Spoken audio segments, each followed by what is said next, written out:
Hello students, this is lecture number 6।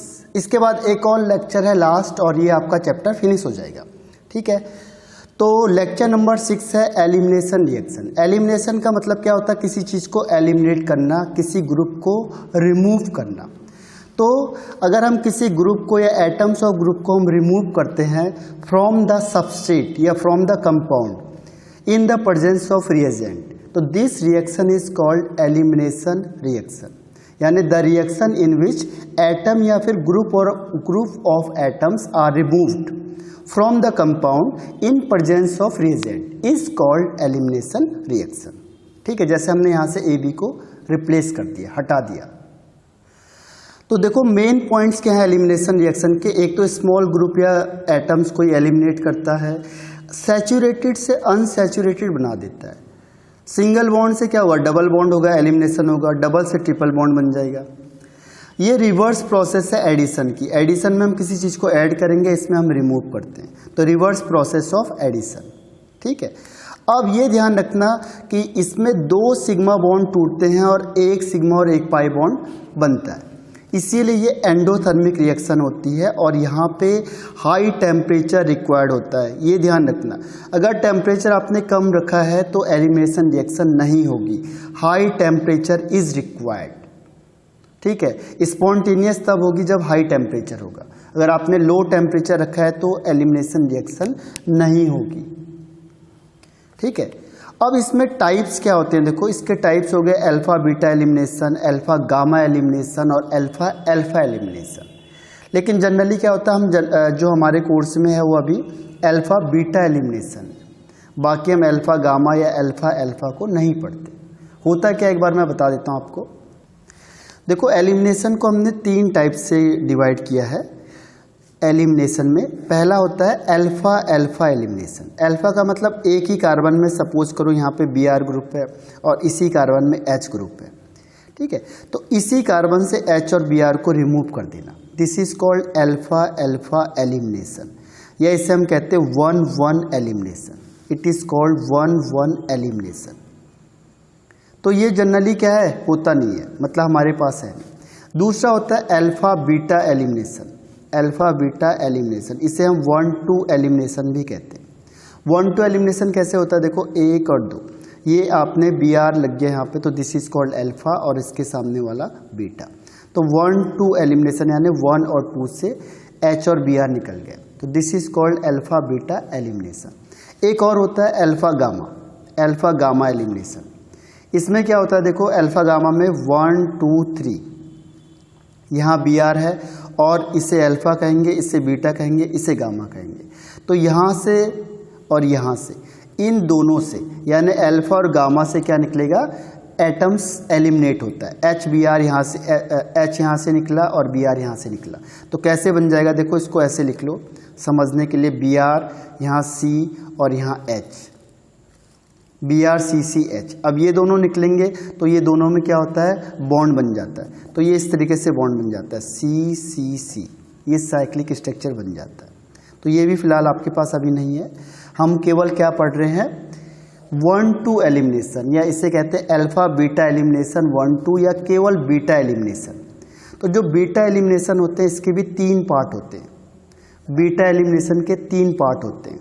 पहला होता है E1 एलिमिनेशन, दूसरा होता है E2 एलिमिनेशन और तीसरा होता है E1CB एलिमिनेशन। ठीक है, तो हम इन तीनों को डिस्कस करेंगे। पहले भी हमने एक बार डिस्कस किया है GOC में, दोबारा हम उसे रिवाइज करेंगे। मैंने पहले ही कहा है ऑर्गेनिक क्या है, पूरा रिवीजन बेस्ड, बहुत सारी चीज़ें ऐसी जो बार बार रिपीट होंगी, तो आपको याद करनी है वो। तो हम स्टार्ट करते हैं E1 से। E1 मीन्स होता है यूनिमोलिकुलर एलिमिनेशन रिएक्शन। जैसे SN1 था, SN1 में यूनिमोलिकुलर न्यूक्लियोफिलिक सब्स्टिट्यूशन रिएक्शन था, ऐसे यहाँ पे यूनिमोलिकुलर एलिमिनेशन रिएक्शन है। सेम वही प्रोसेस है। देखो हमने क्या किया, HX को बाहर निकालेंगे इन प्रेजेंस ऑफ रिएजेंट, तो सिंगल बॉन्ड टूट के क्या होगा? डबल बॉन्ड आ जाएगा। अब देखो हमने कहा था ये एंडोथर्मिक क्यों है? देखो अब ये बॉन्ड टूटेगा तो 1 सिग्मा और 1 सिग्मा, तो 2 सिग्मा बॉन्ड टूटे।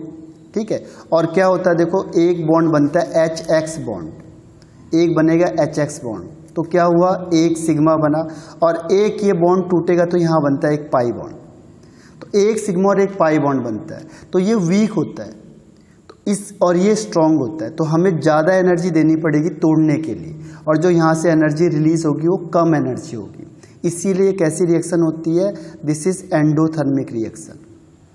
और हाई टेम्परेचर चाहिए होगा तभी क्या होगा, ये प्रोसेस होगी, अदरवाइज ये नहीं होगी। 50 से ऊपर चाहिए होता है, 50 डिग्री सेल्सियस के ऊपर लगभग, तो ये रिएक्शन होती है, अदरवाइज क्या होगा, ये नहीं होगी। तो एलिमिनेशन मतलब HX यहाँ से निकलेगा और यहाँ सिंगल बॉन्ड था, यहाँ से क्या हुआ, डबल बॉन्ड आ गया और ये HX यहाँ से रिमूव हो जाएगा। अब देखो इसकी मैकेनिज्म क्या होती है, मैकेनिज्म 2 स्टेप की होती है। जैसे SN1 होता है ऐसे E1 होता है, फॉर्मेशन ऑफ कार्बोकैटायन, उसमें भी यही था। पहला स्टेप दोनों के लिए सेम होता है, इसे कहते हैं रेट डिटरमाइनिंग स्टेप। तो यहाँ पे देखो RCCH3 और X है, ये अल्फा कार्बन हो गया, यहाँ बीटा हो गया। पहले केस में क्या होगा, X यहाँ से रिलीज होगा, तो X प्लस यहाँ से निकल गया बाहर, तो इसमें C में कौन सा चार्ज आएगा, प्लस चार्ज आएगा। This is called carbocation. और जहाँ पे कार्बोकैटायन होगा वहाँ पे रीअरेंजमेंट पॉसिबल है अगर ज़रूरत पड़ी तो। ये स्लो रिएक्शन होती है, RDS होता है, सेम जैसे SN1 है। अब देखो डिफरेंस कहाँ पे आता है, स्टेप सेकेंड में, removal of atom at beta position. Beta hydrogen क्या होता है, यहाँ से रिमूव होगा इन the presence of base, in the presence of weak base at high temperature. यहाँ पे वीक बेस की जरूरत होती है, ठीक है।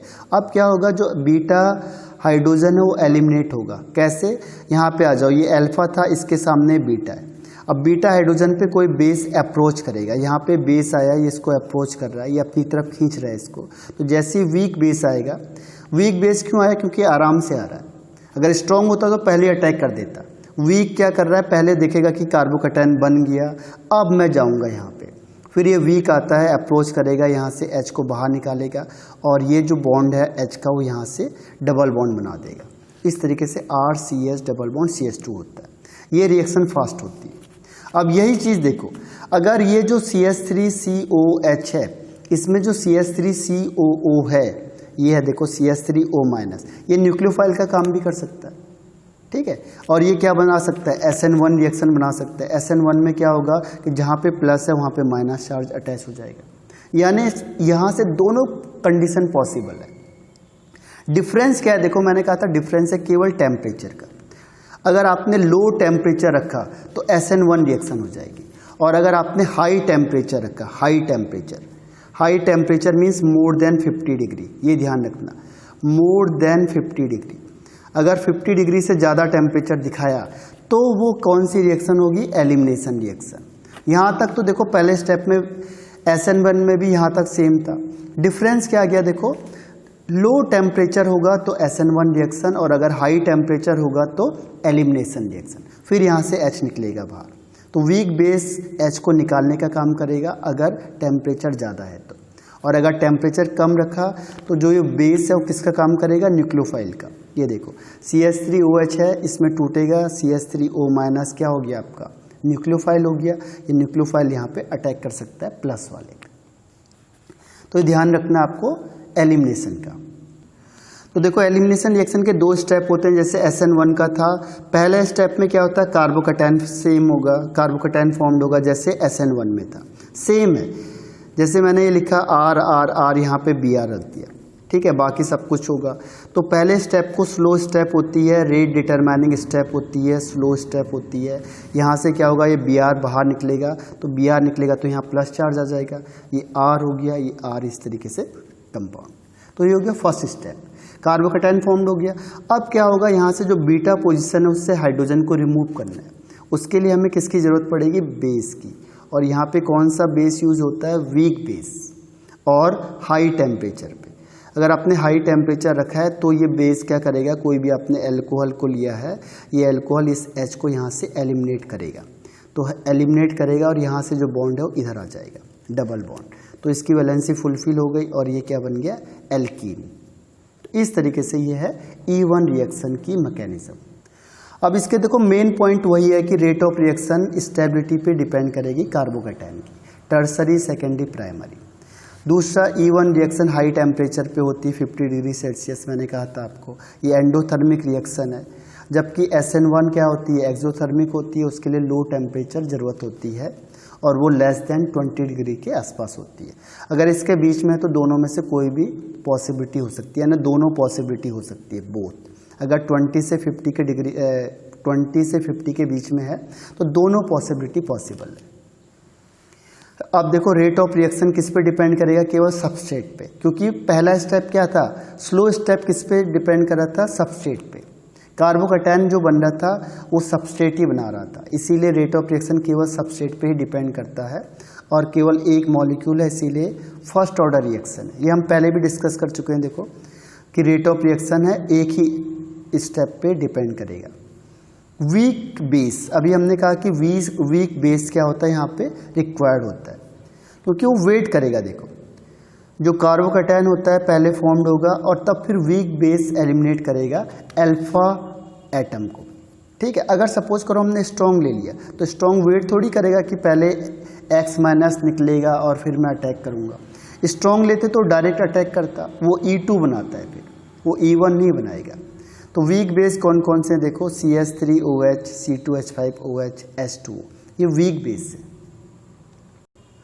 अब देखो सॉल्वेंट कौन सा लेते हैं, यहाँ पे सॉल्वेंट लेते हैं हम polar protic solvent, polar protic solvent, ठीक है। पोलर क्या काम है, सेम वही रीजन है जो पहले वाला रीजन था। देखो पहले वाला रीजन है कि पोलर का काम क्या होता है, CX बॉन्ड को तोड़ना। प्रोटिक का मतलब क्या हुआ, H प्लस देगा। अब जो ग्रुप निकलेगा एलिमिनेट करेगा X माइनस, ये H प्लस क्या करेगा, उसे सराउंडेड कर देता है, इसको घेर देगा चारों तरफ से। नहीं तो क्या होगा, ये तो दोबारा अटैक कर सकता है, ये दोबारा अटैक करने के लिए जाएगा दूसरे के पास, जहाँ प्लस होगा ये दोबारा अटैच हो जाएगा। तो ये जो प्रोटिक होता है ये इसको रोकेगा। किसको रोकता है, ये X माइनस जो यहाँ से रिलीज हुआ था उसे रोकने का काम कौन करेगा, प्रोटिक करता है, ताकि दोबारा रिएक्शन ना हो। ये देखो फर्स्ट स्टेप में हमने कहा क्या था कि ये जो Br है ये निकला यहाँ से, तो क्या हुआ, Br माइनस हो गया ना और ये कंपाउंड बन गया। तो हमने जो एनर्जी दी, जो सॉल्वेंट हमने यूज़ किया यहाँ पे, जो हमने बेस यूज़ किया या सॉल्वेंट यूज़ किया, उसका पहला काम क्या था, इसको तोड़ना। अपने आप थोड़ी टूटेगा ये, हमने जो सॉल्वेंट डाला उसका काम है इसको तोड़ना। उसने तोड़ा, Br अलग हो गया और ये प्लस ये अलग हो गया। अब क्या पॉसिबिलिटी कि दोबारा अटैक ना कर जाए, क्योंकि ये माइनस है प्लस है तो दोबारा अटैक कर सकता है। तो इस अटैक को रोकने के लिए हम इसे क्या करते हैं, प्रोटिक सॉल्वेंट को डालते हैं। प्रोटिक का मतलब जो H प्लस देगा, H प्लस देगा तो क्या करेगा, H प्लस इसको सराउंडेड कर देता है चारों तरफ से, ताकि दोबारा अटैक ना कर पाए। फिर जो बेस हम मिलाते हैं, जो वीक बेस होता है, वो हाइड्रोजन को यहाँ से रिमूव करता है। फिर सेम है, लिविंग ग्रुप जो होते हैं, जितना अच्छा लिविंग ग्रुप होगा, एबिलिटी ऑफ लिविंग ग्रुप की निकलने की उतना रेट क्या होगा, फास्ट हो जाएगा। तो I minus, Br minus, F minus और Cl माइनस, F माइनस। अब देखो एल्काइल हैलाइड है, E1 रिएक्शन कहा था, कार्बोकैटायन बनाता है, तो 3 डिग्री, 2 डिग्री, 1 डिग्री, जो रेट ऑफ रिएक्शन होगी 3 डिग्री की सबसे ज़्यादा, फिर 2 डिग्री की और लास्ट में 1 डिग्री की, ठीक है। और इसमें अनसैचुरेटेड एल्कीन बनता है, तो अनसैचुरेटेड जब भी बनेगा तो वहाँ पे सेडजेप रूल फॉलो होता है। लेकिन किसी केस में हॉफमैन प्रोडक्ट भी बनता है, हमने पहले डिस्कस किया था, देखो हॉफमैन का और हॉफमैन और सेडजेप का। तो किसी एक कंडीशन में क्या होता है, हॉफमैन प्रोडक्ट भी ज़्यादा बनता है, लेकिन मैक्सिमम केस में क्या होता है, सेडजेप प्रोडक्ट ही ज़्यादा बनेगा, ठीक है। तो ये देख लेना आप लोग, इसको मैंने डीप से बताया हुआ है, सेडजेप को और हॉफमैन को। इसमें रीअरेंजमेंट पॉसिबल है क्योंकि कार्बोकैटायन बनता है। और जो ऑर्डर ऑफ कार्बोकैटायन होता है उसका ऑर्डर ये है, देखो इन जनरल केस में, कि टर्सरी बेंजाइलिक सबसे ज़्यादा और टर्सरी एलाइलिक, ये दोनों बराबर के होते हैं लगभग, लेकिन ये थोड़ा ज़्यादा होगा। सेकेंडरी बेंजाइलिक और सेकेंडरी एलाइलिक लगभग बराबर होते हैं।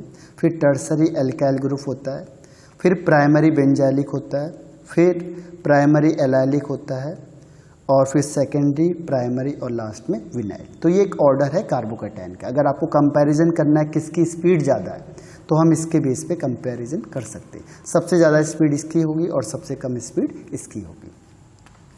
अब देखो एनर्जी प्रोफाइल डायग्राम में क्या करते हैं, एनर्जी और प्रोग्रेस ऑफ रिएक्शन। यहाँ से देखो 2 स्टेप की रिएक्शन को तो 2 तरीके से दिखाएंगे। जैसे हमने रिएक्शन लिखी, अब मैं इसको एलिमिनेशन कराऊंगा, तो मेरे पास 2 प्रोडक्ट फॉर्म हो सकते हैं।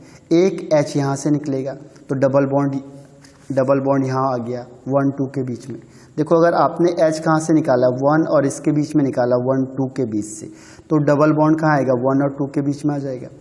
और सेकेंड स्टेप में क्या है कि जो Cl यहाँ से और H यहाँ से निकालो, देखो 1 2 3 4।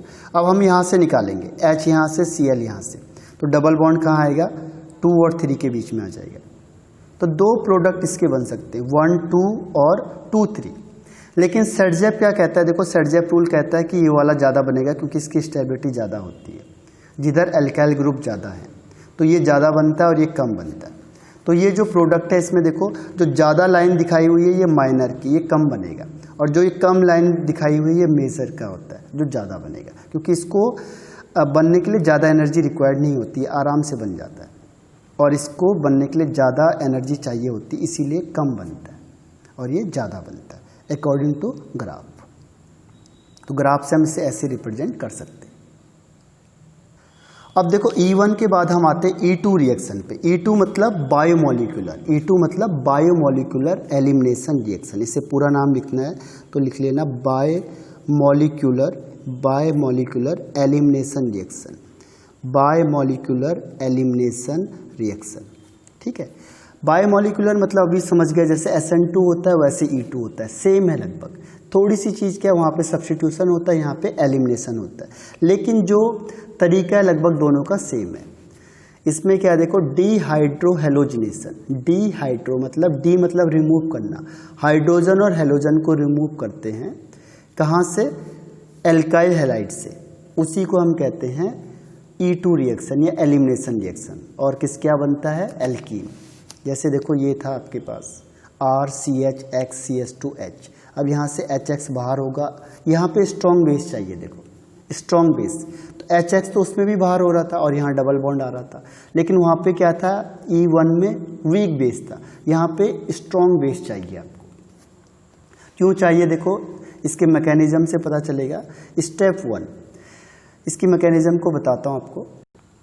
देखो मैकेनिज्म में क्या होता है, जैसे आपने कोई भी ग्रुप लिया, यहाँ से ये ले लिया, ठीक है, ये ले लिया, यहाँ पे हाइड्रोजन होगा और यहाँ पे Br ग्रुप है, ठीक है। अब मैंने कोई स्ट्रॉन्ग बेस लाऊंगा, तो स्ट्रॉन्ग बेस क्या वेट नहीं करेगा कि पहले ये टूटेगा और फिर ये टूटेगा, फिर कार्बोकैटायन बनेगा और फिर मैं इसमें अटैक करूँगा। इसीलिए तो हम कह रहे हैं यहाँ पे strong base. Strong base weak नहीं करेगा, तो स्ट्रॉन्ग बेस क्या करता है, तुरंत अटैक करेगा इस हाइड्रोजन के पास, इस हाइड्रोजन को अपनी तरफ खींचेगा, ठीक है। अब खींचेगा तो क्या होता है कि हाइड्रोजन की पावर कम होती है क्लोरीन से, कार्बन से, तो ये बॉन्ड यहाँ धीरे धीरे इधर आने लगेगा, ठीक है, तो ये बॉन्ड यहाँ बनना स्टार्ट हो जाएगा। अब ब्रोमीन क्या होगा, यहाँ से निकलना स्टार्ट हो जाएगा क्योंकि ब्रोमीन ज़्यादा पावरफुल है, ठीक है। तो इस तरीके से रिएक्शन होती है। तो होता क्या, स्ट्रॉन्ग बेस अप्रोच करेगा यहाँ पे। तो अब इसकी ट्रांजिशन स्टेट बताते हैं कैसे। देखो R है, C है, ठीक है। अब ये Br निकल रहा है तो हम इसको डॉटेड से दिखाएंगे, धीरे धीरे करके निकल रहा है, जैसे SN2 में रिएक्शन थी। तो ये लीविंग ग्रुप हो गया, दिस इज लीविंग ग्रुप, ये निकलने वाला ग्रुप हो गया, ठीक। उसके बाद देखो यहाँ पे सिंगल बॉन्ड है, अब ये बॉन्ड इधर को शिफ्ट होगा तो ये बॉन्ड धीरे धीरे डबल बॉन्ड में कन्वर्ट हो रहा है, तो इसको हम डॉटेड लाइन से दिखाएंगे। उसके बाद ये हाइड्रोजन निकलेगा तो इसको हम डॉटेड से दिखाएंगे। और हाइड्रोजन पे कौन अप्रोच कर रहा है, स्ट्रॉन्ग बेस, तो हम स्ट्रॉन्ग बेस को इस डॉटेड लाइन से दिखाएंगे कि ये दोनों के बीच में बॉन्डिंग बन रही है, ये बॉन्ड टूटता जा रहा है, ये बॉन्ड टूटेगा तो ये बॉन्ड इधर शिफ्ट हो रहा है और ये बॉन्ड यहाँ से निकल रहा है। तो इस स्टेट को कहते हैं हम ट्रांजिशन स्टेट। अब होगा क्या, Br यहाँ से निकल जाएगा, H यहाँ से निकल जाएगा, यहाँ डबल बॉन्ड आ जाएगा, तो क्या बनेगा RCH डबल बॉन्ड C और यहाँ H। अब इसमें ध्यान रखना अपोजिट साइड से ही H निकलेगा, इसे कहते हैं एंटी एलिमिनेशन, अपोजिट साइड से। अगर Br यहाँ है तो H इसके अपोजिट में होता है, इसीलिए यहाँ पे लिखा है मैंने एंटी एलिमिनेशन, ये ध्यान रखो, एंटी एलिमिनेशन, यानी ये अपोजिट साइड से ही हर हमेशा ऑलवेज एलिमिनेशन कैसे होगी, अपोजिट साइड से। इसमें अगर स्टीरियो होगा और ये तो उसमें अफेक्ट पड़ सकता है सिस ट्रांस वगैरह से, तो यहाँ देखो ये अपोजिट वाला जाएगा, Br ये नीचे है तो H ऊपर वाला जाएगा, H ये वाला कभी भी नहीं निकलेगा। क्यों नहीं निकलता, क्योंकि यहाँ पे क्या होता है, स्टेरिक हिंड्रेंस होता है, रिपल्सन होता है, कोई भी ग्रुप यहाँ अटैक करेगा तो ये ग्रुप क्या करता है, इससे रिपेल वगैरह होता है, तो ये पॉसिबल नहीं है। अपोजिट साइड से निकालना आसान है, इसीलिए इसमें हर हमेशा क्या होगा, अपोजिट साइड से हाइड्रोजन रिलीज होगा, ये ध्यान रखना है। तो इस तरीके से देखो, ये था आपके पास पहले स्ट्रॉन्ग बेस लिया हमने, स्ट्रॉन्ग बेस लिया, एंटी एलिमिनेशन क्यों हुआ, क्योंकि अपोजिट वाले जा रहे हैं। फिर ये क्या हो रहा है, ये लीविंग ग्रुप निकल रहा है, ये बॉन्ड बन रहा है, ये हाइड्रोजन यहाँ से निकल रहा है और किसके साथ अटैच हो रहा है, बेस के साथ। तो this is called transition state या बेबी एल्कीन्स, क्योंकि धीरे धीरे पूरा डबल बॉन्ड नहीं बना है, तो इसलिए बेबी एल्कीन्स भी बोलते हैं ट्रांजिशन स्टेट को। फिर फाइनली क्या होगा, ये ग्रुप निकलेंगे बाहर और ये बनेगा आपका एल्कीन फॉर्मेशन हो जाएगा। इसमें मेन पॉइंट क्या है, देखो first point is single step reaction है।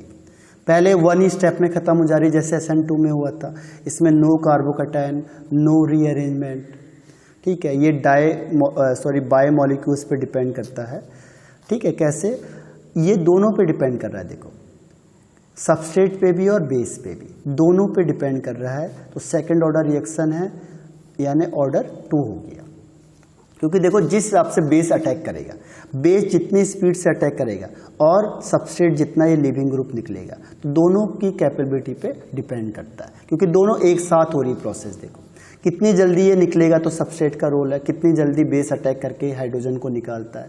तो दोनों की दोनों क्या है, स्ट्रॉन्ग, बहुत ज़्यादा स्ट्रॉन्ग हो तो जल्दी H को निकालेगा, तो जल्दी X भी निकल जाएगा। तो इस तरीके से जो रेट ऑफ रिएक्शन है वो दोनों मॉलिक्यूल पे डिपेंड करेगी, सबस्ट्रेट पे भी और बेस पे भी। इसीलिए सेकंड ऑर्डर रिएक्शन है, जैसे SN2 का था, ऑर्डर ऑफ रिएक्शन भी 2। अब देखो स्ट्रॉन्ग बेस हम कौन कौन से स्ट्रॉन्ग बेस ले सकते हैं, या स्ट्रॉन्ग बेस कौन कौन से होते हैं। देखो जितना ज़्यादा स्ट्रॉन्ग बेस लेंगे उतना क्या होगा, उसकी स्पीड फास्ट होगी। रेट किस पे डिपेंड करेगी, बेसिसिटी पे। जितना बेसिसिटी ज़्यादा होगी न्यूक्लियोफाइल की, जितना बेसिसिटी ज़्यादा होगी उतना क्या होगा, रेट ऑफ रिएक्शन फास्ट होगा, ये ध्यान रखना है। कौन कौन से, जैसे एल्कोहलिक KOH, एल्कोहलिक मतलब उसमें अल्कोहल मिला होगा, एल्कोहलिक NaOH या NaNH2 और NH3, या फिर देखो ये CC लगे हुए हैं और ये O- Na+, या यहाँ पे ये टर्सरी OH या RO-, ठीक है। RO- में कौन कौन से हो सकते हैं, CH3O-, C2H5O-, ये स्ट्रॉन्ग में गिने जाते हैं। इनमें से कोई भी होगा तो E2 रिएक्शन होगा। अब देखो ट्रांजिशन स्टेट, ट्रांजिशन स्टेट है कि जो रेट ऑफ रिएक्शन होता है वो डिपेंड करता है स्टेबिलिटी ऑफ ट्रांजिशन स्टेट की। जितना स्टेबिलिटी ज़्यादा होगी, स्टेबिलिटी किस पे डिपेंड करेगा, मोर क्राउडेड पे। जितना ज़्यादा क्राउडेड होगा या मोर सब्स्टिट्यूटेड, जितना ज़्यादा सब्स्टिट्यूटेड होगा उतना उसकी स्टेबिलिटी ज़्यादा होगी, और स्टेबिलिटी ज़्यादा होगी तो रेट ऑफ रिएक्शन भी ज़्यादा हो जाएगा। इस केस में भी देखो टर्सरी की सबसे ज़्यादा होती है, सेकेंडरी की कम होती है, प्राइमरी की सबसे कम होती है। जबकि SN2 में इसका उल्टा होता है, SN2 में प्राइमरी ज़्यादा होता है, सेकेंडरी और लास्ट में टर्सरी। तो ये ध्यान रखना, E2 में रेट ऑफ रिएक्शन टर्सरी का ज़्यादा होगा। रीज़न क्या है, देखो रीज़न क्या है कि जो H, ये Br है और यहाँ से H है, ये H है, तो ये टर्सरी होगा तो क्या होगा, HBr को निकालना आसान हो जाएगा यहाँ से। क्यों, क्योंकि टर्सरी होगा तो ये प्लस चार्ज है, ये जल्दी से Br को रिलीज करेगा, ठीक है। और ये क्या हो गया, यहाँ पे आपने डबल बॉन्ड बना दिया। अब डबल बॉन्ड की स्टेबिलिटी चेक करो। अब यहाँ पे देखो ये Br और ये H निकला, ठीक है, यहाँ से HBr निकला, सपोज करो यहाँ डबल बॉन्ड आ गया। अब इसकी स्टेबिलिटी चेक करो, और फिर मैंने क्या किया, यहाँ से Br निकाला, इन दोनों के बीच में डबल बॉन्ड आ गया। स्टेबिलिटी चेक करो, इसमें देखो तो सबसे ज़्यादा स्टेबल कौन सा होगा, ये वाला। क्यों, क्योंकि सबसे अल्फा हाइड्रोजन सबसे ज़्यादा किसके पास है, इसके पास। देखो यहाँ अब ये डबल बॉन्ड बनेगा तो ये 3 और 3 6 अल्फा हाइड्रोजन हो गए। करके दिखाता हूँ। देखो सारा कॉन्सेप्ट क्या होता है, स्टेबिलिटी का होता है, पहले ही बताया था आपको। देखो अब यहाँ से Br है, अब मैंने टर्सरी ले लिया। टर्सरी का मतलब यहाँ पे एक C हो गया, दूसरा C यहाँ हो गया, तीसरा C यहाँ हो गया, ठीक है। दिस इज टर्सरी, टर्सरी है। अब टर्सरी में देखो HBr आप कहीं से भी निकालो, यहाँ से आपने निकाला HBr को, तो क्या होगा, यहाँ पे डबल बॉन्ड आ जाएगा। देखो ये डबल बॉन्ड आ गया, ठीक है। अब ये डबल बॉन्ड आ गया, यहाँ CH2 है, बाकी तो यहाँ CH3 लगे हुए हैं ना। तो इसमें कितने अल्फा हाइड्रोजन हो गए, 6 अल्फा हाइड्रोजन। देखो 3 यहाँ से 3 यहाँ से, तो ये ज़्यादा स्टेबल होगा तो जल्दी बनना चाहेगा। अब हम सेकेंडरी को लेते हैं। देखो सेकेंडरी का मतलब यहाँ Br हो गया, यहाँ पे C ले लिया, H और ये H, ठीक है। यहाँ CH3 हो गया और यहाँ पे हाइड्रोजन हो गया। ये सेकेंडरी है। सेकेंडरी का मतलब 2 कार्बन से अटैच है। अब आपने यहाँ से HBr हटाया तो क्या होगा, यहाँ डबल बॉन्ड आएगा। ठीक है, अब यहाँ डबल बॉन्ड आ गया, देखो इसको अलग से दिखा देते हैं। ये डबल बॉन्ड आ गया, C डबल बॉन्ड C। ठीक है, ये डबल बॉन्ड हो गया। अब इस C के साथ कौन सा CH3 ग्रुप अटैच है, बाकी तो कुछ है नहीं, यहाँ पे हाइड्रोजन था, ये सब हाइड्रोजन है, तो यहाँ पे इसमें CH3 ग्रुप ही अटैच है। तो इसमें कितने अल्फा हाइड्रोजन हो गए, 3 अल्फा हाइड्रोजन, तो इसकी स्टेबिलिटी ऑटोमेटिकली कम हो गई। तो टर्सरी की स्टेबिलिटी सबसे ज़्यादा होती है, इसलिए टर्सरी की स्पीड सबसे ज़्यादा होगी, फिर सेकेंडरी की, फिर प्राइमरी की, और सबसे कम होगा मिथाइल ग्रुप वाला। ठीक है, तो इसमें रिवर्स होता है। SN2 में क्या था, प्राइमरी सेकेंडरी टर्सरी, यहाँ पे टर्सरी सेकेंडरी प्राइमरी, ये थोड़ा डिफरेंस है। बाकी देखो सॉल्वेंट सेम होता है, सॉल्वेंट सेम होगा, पोलर एप्रोटिक सॉल्वेंट, उसमें भी वही था, पोलर एप्रोटिक सॉल्वेंट, दोनों का काम सेम है। देखो वो उसका काम क्या था, इसको ब्रेक डाउन करना, इसका काम भी ऐसे ब्रेक डाउन करना, CX बॉन्ड को तोड़ना, नहीं तो कौन तोड़ेगा उससे। तो पोलर नेचर की वजह से क्या होता है, CX बॉन्ड आराम से टूट जाता है। डाइलेक्ट्रिक कांस्टेंट आपको बताया था। अब प्रोटिक होता तो क्या करता, वो बेस की स्पीड को कम कर देता, बेस के साथ अटैच हो जाता। बेस में क्या होता है, माइनस चार्ज जनरली। ठीक है, और प्रोटिक क्या होता है, H+, तो H+ बेस के साथ मिलके उसकी स्पीड को या रेट को स्लो कर देता। तो जितना बेस की स्पीड स्लो होती है, रेट ऑफ रिएक्शन स्लो हो जाती है, कम हो जाती है। इसीलिए हम यहाँ पे क्या करते हैं, एप्रोटिक सॉल्वेंट को लेते हैं, प्रोटिक सॉल्वेंट को नहीं लेते। जैसे SN2 में था, वही रीजन इसका है एलिमिनेशन में भी, ये सिमिलरिटी है। तो एप्रोटिक होने से क्या हुआ, बेस फ्रीली अटैक कर सकता है। अगर प्रोटिक होता तो प्रोटिक इसके साथ कंबाइंड होता और इसकी स्पीड को स्लो कर देता। नेक्स्ट देखो, आपको बताया था मैंने, एंटी एलिमिनेशन होगा, यानी अपोजिट साइड से ही X और H क्या होंगे, एलिमिनेट होंगे स्टेरिक हिंड्रेंस की वजह से। एक सेम साइड से मत निकालना कभी भी, क्योंकि सेम साइड से नहीं होंगे। एंटी का मतलब अपोजिट। लीविंग ग्रुप का भी वही रोल है। देखो जितना अच्छा लीविंग ग्रुप होगा उतना रेट ऑफ रिएक्शन फास्ट होगी, जितना जल्दी निकलेगा उतना रेट ऑफ रिएक्शन फास्ट होगी। फिर इसका भी बता दिया था, देखो एंडोथर्मिक होते हैं, जो एलिमिनेशन रिएक्शन होते हैं वो हर हमेशा एंडोथर्मिक होते हैं, इसीलिए इसमें हाई टेम्परेचर रिक्वायर्ड होती है। जितना ज़्यादा टेम्परेचर बढ़ाओगे रेट ऑफ रिएक्शन इंक्रीज करता जाएगा।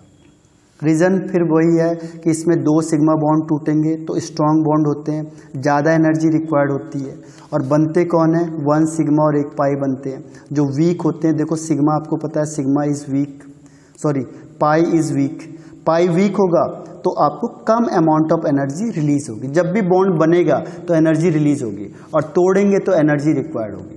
तो ये जो रिक्वायर्ड है वो ज़्यादा है और जो रिलीज हो रहा है वो कम है, इसीलिए क्या होगा, एनर्जी ज़्यादा चाहिए हमें, एनर्जी रिक्वायर्ड होगी, इसीलिए ये एंडोथर्मिक रिएक्शन होती है। और ये सेटजैप रूल को फॉलो करते हैं। लेकिन कहीं पे हॉफमैन भी होता है, जो आपको बताया था 2-3 कंडीशन, 3-4 कंडीशन है वहाँ पे हॉफमैन होता है। बाकी मैक्सिमम है जो सेटजैप रूल फॉलो करते हैं। जैसे आपको दे दिया, ये कंपाउंड दे दिया, एल्कोहलिक KOH दे दिया हाई टेम्परेचर पे। अब देखो क्या होगा, यहाँ पे H और H, 2 H हैं आपके पास, यहाँ से भी आप निकाल सकते हो, यहाँ से भी निकाल सकते हो। तो आपके पास पहला ऑप्शन है, आपने यहाँ से निकाला, तो यहाँ से निकाला तो डबल बॉन्ड यहाँ आ गया। दूसरा ऑप्शन है, देखो ये 1 है, ये 2 है, दूसरा ऑप्शन आपने 2 से निकाला तो डबल बॉन्ड इसके बीच में आ गया। अब ज़्यादा कौन बनेगा, ये वाला मेजर प्रोडक्ट, तो इसे कहते हैं सेटजैप रूल। सेटजैप कहता है जहाँ एल्काइल ग्रुप ज़्यादा है वहाँ डबल बॉन्ड शिफ्ट होगा, और इसमें इसे कहते हैं हॉफमैन प्रोडक्ट, ये कम बनेगा। ठीक है, ये कम बनता है और ये ज़्यादा बनेगा। सीधा सा देख लो, ये ज़्यादा स्टेबल है क्योंकि ये बॉन्ड आ गया, यहाँ C है, इसमें 3 हाइड्रोजन, इसमें 3 हाइड्रोजन, तो ये ज़्यादा स्टेबल होगा, 6 अल्फा हाइड्रोजन। इसको देखो, ये डबल बॉन्ड आ गया, यहाँ पे C है तो इसमें 2 H लगे हुए हैं, इसमें केवल 2 अल्फा हाइड्रोजन, तो इसकी स्टेबिलिटी कम होगी माइनर, इसकी स्टेबिलिटी ज़्यादा होगी मेजर, और इसी को हम कहते हैं सेटजैप प्रोडक्ट। अब इसमें एक और आता है E1CB रिएक्शन। E1CB रिएक्शन ये होता है unimolecular conjugate base reaction. Conjugate base reaction ध्यान रखना, E1 होता है कॉन्जुगेट बेस रिएक्शन। इसमें कॉन्जुगेट बेस बनता है, जैसे किसी एसिड से आप हाइड्रोजन निकालो तो क्या बन जाएगा, उसका बेस बन जाता है। ठीक है, जैसे फॉर एग्जाम्पल HCl है, HCl इज एसिड। अब एसिड का काम क्या है, हाइड्रोजन को रिलीज करना, तो जैसे हाइड्रोजन को रिलीज करेगा क्या बन जाएगा, Cl-। तो इसे कहते हैं कॉन्जुगेट बेस। इसका नाम है कॉन्जुगेट बेस। इसमें आपने H को क्या किया, निकाल दिया। अब बेस का काम क्या होता है, हाइड्रोजन को ऐड करना। जैसे ही आपने हाइड्रोजन को ऐड किया फिर क्या बन जाएगा, एसिड। ठीक है, तो ये एसिड बन जाएगा। हाइड्रोजन को ऐड करोगे एसिड बन गया, हाइड्रोजन को निकालोगे बेस बन गया। एसिड मीन्स क्या होता है, जो H+ आयन को रिलीज करता है, और बेस का मतलब जो H+ आयन को गेन करेगा। तो इसीलिए इसे कहते हैं कॉन्जुगेटेड बेस। ध्यान रखना है, कॉन्जुगेट बेस। तो यहाँ पे कॉन्जुगेट बेस बनता है एलिमिनेशन में, इसीलिए इसका नाम पड़ गया यूनिमोलिकुलर कॉन्जुगेट बेस रिएक्शन। तो जैसे मैंने कहा अभी हाइड्रोजन, तो यहाँ पे क्या होता है, 2 स्टेप की रिएक्शन होती है। पहले केस में हाइड्रोजन क्या होगा, लीव होगा, निकलेगा। ठीक है, और उसके बाद X निकलता है, यानी 2 स्टेप की रिएक्शन होती है। और इसमें इंटरमीडिएट बनता है कार्बो एनायन। एनायन का मतलब नेगेटिव चार्ज। देखो स्टेप फर्स्ट में क्या होगा, स्टेप फर्स्ट में हमने क्या किया, हाइड्रोजन को यहाँ से रिमूव किया और कार्बो एनायन फॉर्म्ड हो गया। कैसे, देखो यहाँ से लाए, पहले बेस अटैक करेगा। तो बेस ने अटैक किया कहाँ पे, इस हाइड्रोजन के पास, जो बीटा हाइड्रोजन होगा। इसमें ध्यान रखना, बीटा ही निकलेगा हर हमेशा। ये अल्फा है, जिसमें X अटैच है वो अल्फा कार्बन है, उसके बगल वाला बीटा है। तो ये वाला हाइड्रोजन पहले इसको, ये बेस इसको एलिमिनेट करेगा, इसको बाहर निकालेगा। तो जैसे इसको बाहर निकाला, क्योंकि H की जो पावर होती कम होती है, तो इलेक्ट्रॉन किसके पास रह गया, कार्बन के पास, और H+ यहाँ से बाहर निकल गया। यहाँ से कौन सी चीज़ बाहर निकली, H+। तो ये हो गया इसका कॉन्जुगेटेड बेस। अभी मैंने आपको बताया था, ये अगर एसिड होगा तो इसका कॉन्जुगेटेड बेस ये हो गया। तो इसने H+ को रिलीज़ किया है, यानी एसिड का काम कर रहा है। और H+ रिलीज़ करने के बाद जो बेस बना, जो कंपाउंड बना, उसे कहेंगे कॉन्जुगेट बेस। इसीलिए इसको कहते हैं E1CB, यानी कॉन्जुगेट बेस फॉर्म्ड होगा। अब स्टेप सेकंड में क्या होता है कि जो लूजली लिविंग ग्रुप होता है वो वहाँ से निकलेगा और क्या बना देगा, एल्कीन। अब लूजली बॉन्ड कौन है, X, क्योंकि इसकी इलेक्ट्रोनेगेटिविटी ज़्यादा है तो ये अपने साथ इलेक्ट्रॉन को ले जाएगा X-। ठीक है, अब जो ये माइनस चार्ज है, C तो फुलफिल था 1 2 3 4, अब ये यहाँ डेफिशिएंट हुआ तो क्या करता है, ये जैसे इसमें प्लस चार्ज आएगा ये माइनस चार्ज अपनी तरफ खींच लेगा। प्लस का मतलब जिसकी इलेक्ट्रोनेगेटिविटी ज़्यादा हो गई तो ये माइनस को अपनी तरफ खींचेगा, और यहाँ डबल बॉन्ड बन गया, तो ये डबल बॉन्ड बन जाता है। ठीक है, और डबल बॉन्ड बन गया तो क्या बन गया, ये एल्कीन फॉर्मेशन हो गया, एल्कीन फॉर्म्ड हो गया, और X- यहाँ से रिलीज हो गया। तो इसके लिए देखो रिक्वायर्ड कंडीशन क्या है कि एसिडिक हाइड्रोजन होना चाहिए, सबस्ट्रेट के पास एसिडिक हाइड्रोजन होना चाहिए। यानी एसिडिक किसे कहेंगे, जो बीटा पोजीशन में हाइड्रोजन है। अगर सपोज करो यहाँ हाइड्रोजन नहीं है तो ये रिएक्शन नहीं होगी। फिर अल्फा ये हो गया, अल्फा के पास अगर ये बीटा हाइड्रोजन नहीं है तो ये रिएक्शन नहीं होगी। क्यों, क्योंकि हाइड्रोजन कहाँ से रिमूव करेंगे हम, पहला स्टेप ही क्या है, यहाँ पे हाइड्रोजन को रिमूव करो। कहाँ से, बीटा हाइड्रोजन को रिमूव करो। अब बीटा हाइड्रोजन कहाँ से रिमूव होगा, अगर वहाँ पे होगा ही नहीं तो। इसीलिए पहली कंडीशन क्या है कि सबस्ट्रेट के पास एसिडिक हाइड्रोजन होना चाहिए, और दूसरा उसका जो लिविंग ग्रुप होना चाहिए वो पुअर लिविंग ग्रुप होना चाहिए, बहुत जल्दी क्या हो, निकल जाए। सॉरी, पुअर का मतलब लिविंग ग्रुप निकले ना, तभी तो पहले क्या होगा, पहले बेस निकलेगा, उसके बाद में लिविंग ग्रुप निकलेगा। क्योंकि जब ये माइनस चार्ज आ गया तो माइनस इसे पुल करेगा और ये यहाँ से रिलीज होगा। इसीलिए पुअर लिविंग ग्रुप चाहिए होगा, जो जल्दी से निकले ना, तभी तो लास्ट में निकलेगा। तो लास्ट में लिविंग ग्रुप रिलीज होगा। अब देखो इसके एग्जाम्पल क्या हैं, जैसे मैंने लिखा PHS double bond O double bond O CH2 और यहाँ पे OPH लिख दिया। ठीक है, अब OPH यहाँ पे किसका काम करेगा, लिविंग ग्रुप का, ये लिविंग ग्रुप है। ठीक है, और ये है आपका बीटा, ये हो गया अल्फा, ये अल्फा कार्बन है, ये बीटा कार्बन है। अब बेस अप्रोच करेगा किसके पास, एसिडिक हाइड्रोजन के पास। एसिडिक हाइड्रोजन को यहाँ से उठा के ले जाएगा, जैसे इसको ले जाएगा यहाँ पे कौन सा चार्ज आएगा, माइनस चार्ज। तो स्टेप फर्स्ट हो गया। अब स्टेप सेकंड क्या होगा, ये जो माइनस चार्ज है यहाँ से आके डबल बॉन्ड बना देगा, और ये लिविंग ग्रुप यहाँ से क्या होगा, रिमूव हो जाएगा। तो ये डबल बॉन्ड आ गया। तो ये एक एग्जाम्पल है। सेकेंड एग्जाम्पल देखो ये भी है। अब यहाँ से बेस अप्रोच करेगा, यहाँ देखो ये जो कार्बन पे F लगा हुआ है ये आपका अल्फा कार्बन हो गया। अब देखो इसमें 2 X है, इसमें 3 है, तो अल्फा इसे मानेंगे क्योंकि 3 कार्बन वाला, और फ्लोरीन जो ज़्यादा पावरफुल होता है ये हो गया आपका बीटा। तो बीटा से हाइड्रोजन को निकालने के लिए बेस आएगा, तो सबसे पहले बेस इस हाइड्रोजन को रिमूव करेगा, तो क्या होगा, इस C में माइनस चार्ज आ जाएगा। अब इस माइनस चार्ज आने से क्या होगा कि ये अपने इलेक्ट्रॉन पेयर को यहाँ देगा, तो डबल बॉन्ड और यहाँ से एक F रिलीज हो जाएगा, यानी F माइनस यहाँ से निकल गया। तो ये सेकंड एग्जाम्पल। थर्ड एग्जाम्पल देखो, ये है आपके पास OCN। CN क्या है, मोर इलेक्ट्रोनेगेटिव होता है, तो ये आपका अल्फा कार्बन होगी, ठीक है। और अल्फा कार्बन होने की वजह से क्या होता है, इसमें क्या था, इसमें OH है, तो OH वाला ये H है जो ये एसिडिक है। कोई भी एसिडिक कहा गया आपको, एसिडिक ऑक्सीजन से H को निकालना आसान है, तो जो H बहुत जल्दी निकल जाएगा दैट इज एसिडिक हाइड्रोजन। तो बेस उसके पास आएगा, जो हाइड्रोजन क्या होगा, जल्दी रिमूव होगा। तो ये बेस इस हाइड्रोजन के पास आया, इसको रिमूव कर गया, तो ऑक्सीजन के पास क्या होगा, नेगेटिव चार्ज आ गया, और Cr2Cn। अब Cn क्या होता है, लीविंग ग्रुप है, यहाँ पे Cn निकल जाएगा और ये O अपने इलेक्ट्रॉन पेयर को यहाँ डोनेट करेगा, तो डबल बॉन्ड आ जाएगा, तो R2C डबल बॉन्ड O और Cn माइनस। तो ये एग्जाम्पल है किसका, E1CB रिएक्शन का। तो ये आपका ये लेक्चर खत्म होता है, आपका 6 लेक्चर, और एक लास्ट लेक्चर अब बचा हुआ आपके पास। तो आज आपका हेलो एल्केन्स और हेलो एरिन्स फिनिश हो जाएगा। इससे पूरे लेक्चर को देखो, रिपीटिशन बहुत बार है, तो जितना एक बार आप पढ़ोगे उसे रिपीट करते जाओगे 2 या 3 टाइम, तो ऑटोमेटिकली वो क्या होगा, लर्न हो जाएगा। Thank you.